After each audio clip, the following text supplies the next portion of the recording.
El estudio de hoy va a tocarnos a todos. Y la razón es porque es algo de lo cual no se habla en ningún púlpito, desgraciadamente o desafortunadamente. Ni en este púlpito se ha hablado, ni en otros púlpitos, y es porque no hemos aprendido a escuchar. No hemos aprendido a escuchar, solamente oímos. Esto me recuerda a mí, de niño teníamos unas adivinanzas, un juego de adivinanzas. Yo creo que todos han tenido esa experiencia, el juego de adivinanzas de niños. Y había una adivinanza que tal vez ustedes la recuerdan y tal vez algunos no la acertaron adecuadamente. Y decía así: blanco es, gallina lo pone, huevo se llama, frito se come. ¿Qué es? Ya pueden bajar las manos los que se lo saben. Pero de verdad que a veces uno, y yo de niño lo digo, uno de niño oye, pero no escucha. Y el escuchar es una manera de analizar aquello que estamos percibiendo con el oído, con el sentido del oído. El escuchar nos permite a nosotros oír la voz de Dios, analizarla, llevarla a otras personas, discernir sobre ella. Es como cuando nosotros agarramos un libro y lo leemos y pasamos por encima de las páginas como si nada, pero cuando nosotros tomamos la Biblia, nosotros de verdad estamos recorriendo cada palabra que Dios inspiradamente le dijo a aquellos que la escribieron, ¿correcto? A ver si me van siguiendo. Hay un versículo en Génesis con el cual quiero empezar, en el libro de Génesis, capítulo 2. Si ustedes pueden verlo en sus Biblias, o si no, van a mirar aquí en el proyector, cuando lo pintamos, capítulo 2, verso 7. Y dije que al principio que es algo que hemos escuchado muchas veces y se ha mencionado muchas veces, pero tal vez no lo hemos analizado un poco más a profundidad. Yo creo que ya los tengo tensos. ¿De qué será? ¿De qué será? Ok, dice el capítulo 2, en el versículo 7. Entonces Jehová Dios formó al hombre del polvo de la tierra y sopló en su nariz aliento de vida, y fue el hombre un ser viviente. Yo quiero traerles la versión de la Nueva Versión Internacional. La Nueva Versión Internacional, también llamada NVI, dice lo siguiente: y Dios el Señor formó al ser humano del polvo del suelo. Noten que aquí hay unas palabras que están un poco traducidas, ¿verdad? El mismo contexto, el mismo texto traducido, pero en algunas palabras encontramos un cambio. Noten, entonces, y dice, y Dios el Señor, en vez de decir entonces Jehová Dios, dice, y Dios el Señor formó al ser humano, en vez de formó al hombre, formó al ser humano, atención, del polvo del suelo. Y entonces sopló en su nariz aliento de vida, y el hombre se convirtió en un ser viviente. Se convirtió. Ahora, esta versión, en la primera versión, la Reina Valera, que todos seguimos, la Reina Valera del 60, se nos dice que formó al hombre del polvo de la tierra. Dice que se formó al hombre del polvo de la tierra.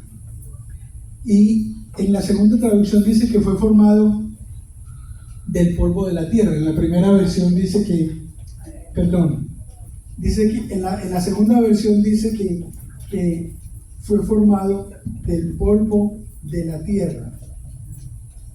Y en la segunda versión dice que fue formado del polvo del suelo. ¿Me siguen? Entonces ahora, miremos esto acá. La traducción hace referencia a dos detalles importantes y quiero enfatizar sobre esto. Bienvenidos los que acaban de llegar. Estamos hablando sobre un versículo de la Biblia empezamos con el Génesis 2:7 que dice: entonces Jehová Dios formó al hombre del polvo de la tierra. Una segunda versión dice que entonces el Señor formó al hombre del polvo del suelo, que suena como lo mismo, pero entonces quiero hacer énfasis en dos detalles particulares. En el uno dice que que formó al ser humano, y en la otra versión dice que se convirtió en ser humano. ¿Me siguen? Se convirtió en ser humano. Ok. Entonces, cuando se convierte en ser humano, nosotros lo relacionamos con algo que sucede automáticamente, algo que no estaba y de pronto se convierte. Entonces fue un acto sobrenatural, es un acto que sucede automáticamente. Con el soplo que Dios le dio, con el aliento de vida que le dio, se convirtió automáticamente en un ser humano. ¿Correcto? Ahora, el capítulo 1 de Génesis describe la creación. Ya lo leemos muchas veces. Y en la narración leemos que cuando Dios crea el universo, Él toma tiempo para observarlo. ¿Y qué dice después de que crea los animales, crea aquello, crea esto? Dice que Dios vio, Dios observó que fue bueno, que era bueno. O sea que le gustó. Tomó tiempo para ver lo que hizo, así como cuando aquí hay carpinteros, ingenieros, y cuando ven que la obra está terminada, toman un tiempo para verificar que todo quedó en su lugar, que quedó bonito, que quedó bien pintado, que quedó de acuerdo a su percepción con el agrado que estaba esperando. ¿Correcto? Entonces aquí tenemos que Él toma tiempo para observar todo lo que va haciendo Dios. Y en cada ocasión nos dice la palabra que Dios vio que era bueno. Pero a esas cosas que Él crea inicialmente no les da el aliento de vida, el hálito de vida.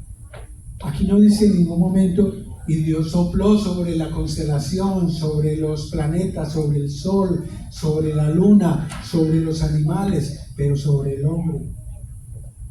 Dios le pone el hálito de su aliento, o sea que le da vida al hombre. Básicamente el hombre se compone de dos materiales, por decirlo así. Hay dos componentes en el hombre: el uno es la carne y el otro es Dios mismo, es su aliento, porque Él fue que Él sopló su vida, Él sopló su intelecto, Él sopló todo lo que Él era sobre el hombre. Entonces aquí quiero que enfoquemos el punto de vista está sobre el espíritu. Él sopló su espíritu. Leemos en Génesis 1:2, capítulo 1, verso 2. Y la tierra estaba desordenada y vacía, y las tinieblas estaban sobre la faz del abismo, y el Espíritu de Dios se movía sobre la faz de las aguas. Y eso es lo que se lee en esta nueva traducción viviente. La tierra no tenía forma y estaba vacía. Capítulo 1, verso 2. La tierra no tenía forma y estaba vacía, y la oscuridad cubría las aguas profundas, que es lo que se refiere en la Reina Valera al abismo. Y el Espíritu de Dios se movía en el aire sobre la superficie de las aguas.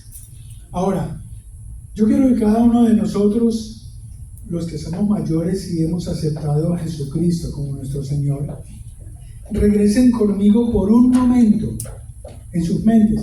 Regresen conmigo por un momento a la situación en la que estaban antes de aceptar a Jesucristo, a la manera como vivían, a la manera como se consideraban a sí mismos, a la manera comparativamente: esto es lo que yo era y esto es lo que ahora soy. Esta era la manera como yo pensaba, como yo actuaba, como yo vivía, pero ahora soy una persona diferente. Cuando nosotros encontramos ese punto de comparación, vemos que hay algo interesante.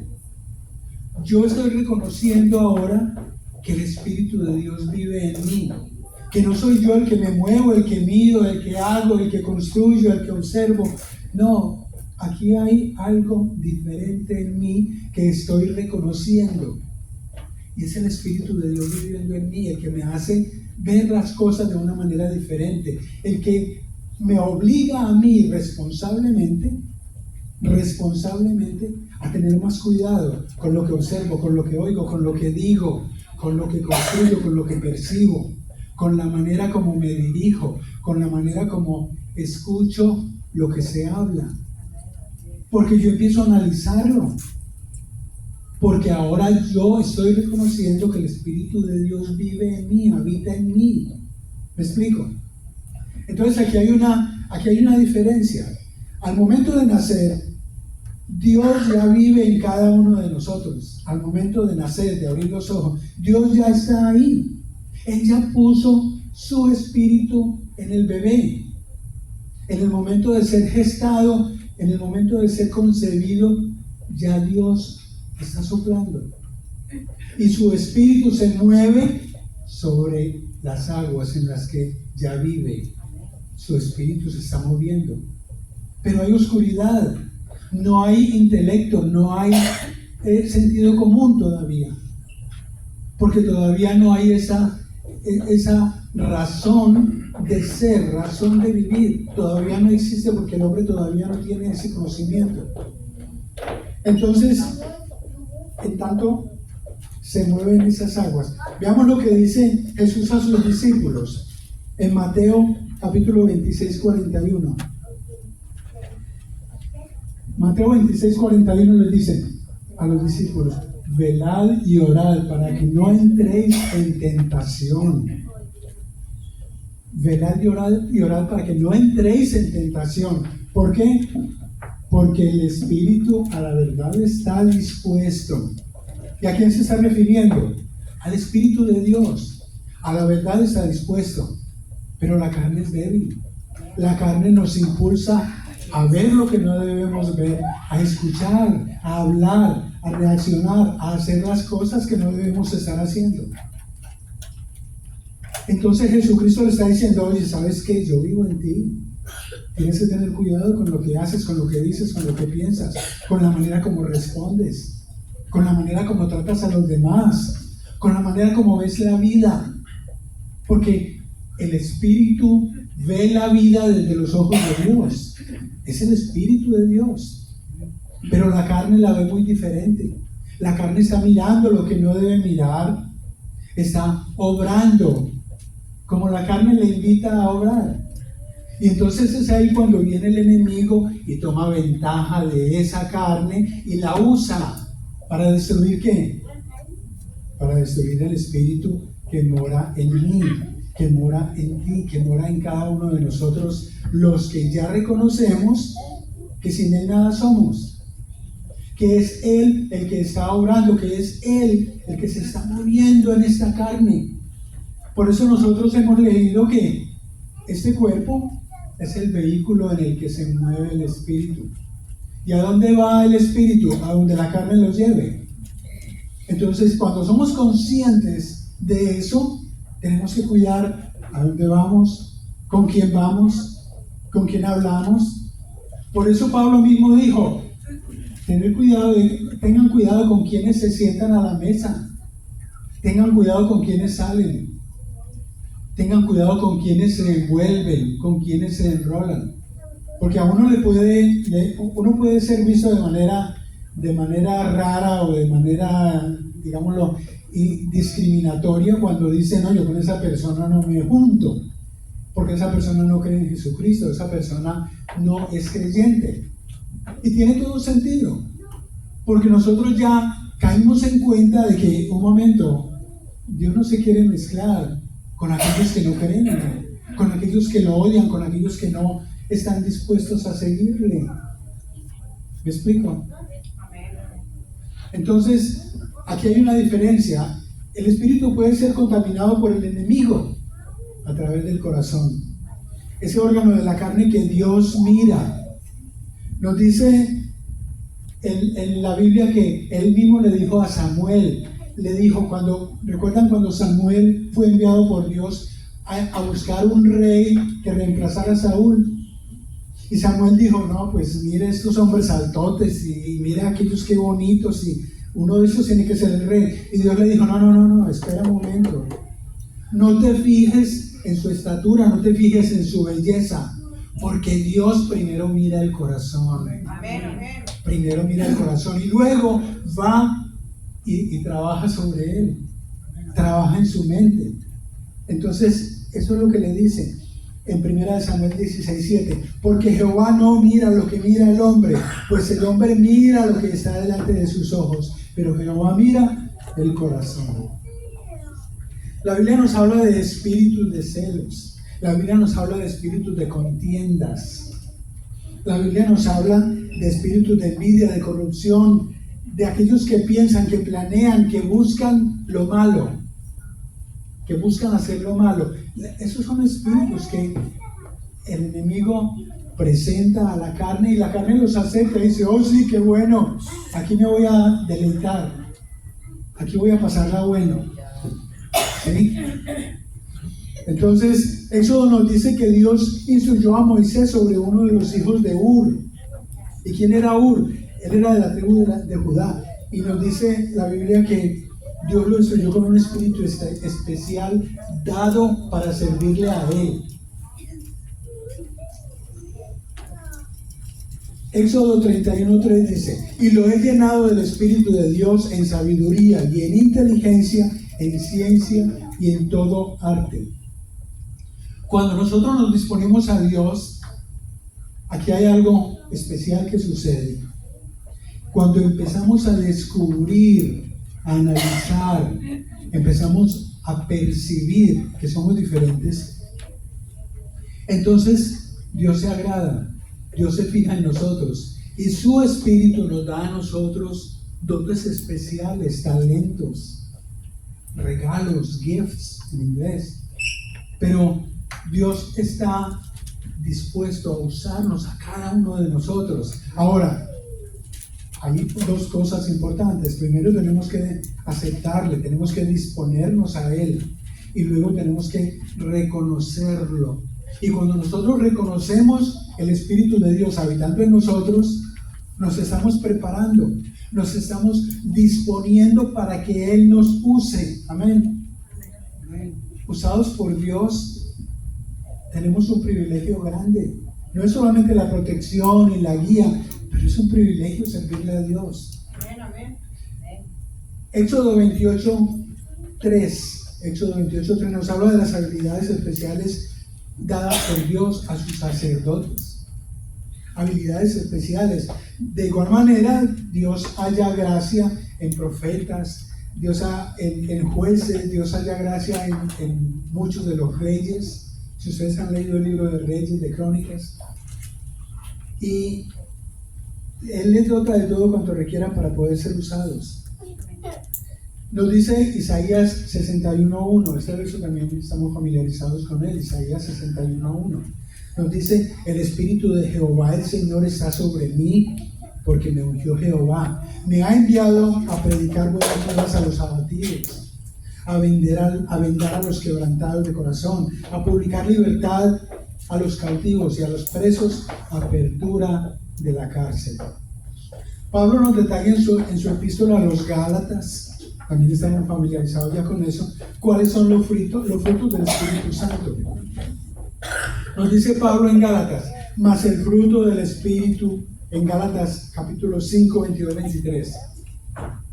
Mas el fruto del Espíritu es amor, gozo, que es alegría, paz, paciencia, benignidad, bondad, fe, mansedumbre, que es humildad, templanza, que es dominio propio. Esos son los frutos del Espíritu Santo. Eso es lo que nosotros tenemos en el Espíritu y debemos reconocer cuando aceptamos que el Espíritu de Dios vive en mí, que el Espíritu de Dios, ese hálito de vida que Él me dio, es lo que se está moviendo en esta carne. Son cosas en las cuales no caemos en cuenta muchas veces. Cuando Dios sopló en la nariz de aquella figura creada por Él, Él le infundió no solamente vida, puso en él todo cuanto él mismo significa. Y esto es algo que debemos tenerlo en cuenta, que no lo podemos olvidar, que tenemos que reconocer, que tenemos que aceptar. Noten que el proceso de gestación en el vientre de la madre no solamente incluyó órganos, miembros, sangre, músculos. En ese proceso de gestación hubo algo más. Cuando ese paquete salió completo. Traía ya el Espíritu de Dios. Pero nosotros no vemos eso, sino que vemos, ay, cómo está de lindo, cómo está de bello. Pero hay algo especial que está saliendo allí. El Espíritu de Dios. Nosotros tenemos los elementos cuando nacemos necesarios para mover, para transportar el Espíritu que Él sopló en cada uno de nosotros. Amén. No somos entonces solamente carne y hueso. Recordemos lo que le dijo Dios a Josué. Y atención a esto. Cuando Dios le habla a Josué, después de que murió Moisés, en Josué capítulo 1, verso 5, miren lo que le dijo: nadie te podrá hacer frente en todos los días de tu vida. Como estuve con Moisés, estaré contigo. No te dejaré ni te desampararé. Esto quiere decir que donde quiera que tú te muevas, donde quiera que tú vayas, el Espíritu de Dios va contigo. Y Él no te va a desamparar, Él no te va a dejar, Él te va a proteger, Él te va a guiar, Él te va a ayudar, Él va a estar contigo todo el tiempo. ¿Por qué? Porque lo ha prometido. Es una promesa hermosa. Dios, lo hemos escuchado aquí, Dios no miente. Dios desea lo mejor para cada uno de nosotros. Tú sientes a veces que Dios te ha abandonado. Tú sientes a veces que las cosas no están sucediendo como tú deseas, que esperas un milagro en tu vida, que esperas salud y nada que pasa. A veces nos sentimos así, pero no podemos ignorar el Espíritu que vive en cada uno de nosotros, porque eso sería lo que estamos haciendo cuando nosotros pensamos con desesperanza: no, Dios ya me abandonó, Dios ya no está conmigo. No, Dios está contigo. Pero tenemos que todo el tiempo, porque lo ha prometido: yo estaré contigo todos los días de tu vida. Si bien es cierto que Dios nos ha dado la libertad de hacer, de planear, de obrar, de ir y regresar, como lo hicimos los que ya somos salvadoreños, fuimos y regresamos. Dios nos dio esa libertad de poder viajar, de poder regresar, de poder estar aquí hoy. Dios nos dio esa libertad. Pero, atención, Dios ha estado con nosotros. Dios ha estado todo el tiempo con nosotros. Y nosotros tenemos que estar atentos a lo que hacemos, a lo que planeamos. Yo quiero poner un ejemplo para aquellos a quienes aún se les hace confuso mi planteamiento. Y para esto quiero pedirle a la hermana que proyecte una fotografía. Vamos a suponer que tú accedes a prestarle el carro a ese amigo en el que tanto confías. Tu carro nuevo, y decides: yo voy a prestar mi carro. Ya decidió prestarle mi carro. Y entonces te compras un aparatico de esos de $30 que se llaman un tracker y se lo pones al carro. Porque tú quieres saber a dónde va, a dónde lleva tu carro. Yo confío mucho en ti, pero quiero saber a dónde es que viajas en él, ¿correcto? Tú quieres saber cuánto tiempo permaneció en ese lugar. Por supuesto, qué cantidad de gas tenía el carro cuando tú se lo entregaste. Tú esperas que por lo menos te lo entregue con el tanque en la misma condición. Y no esperas que te lo entregue lleno de basura en el piso, latas de soda o de paquetes de chips que compró. No, tú esperas que te lo entregue limpio, así como tú se lo prestaste. ¿De acuerdo?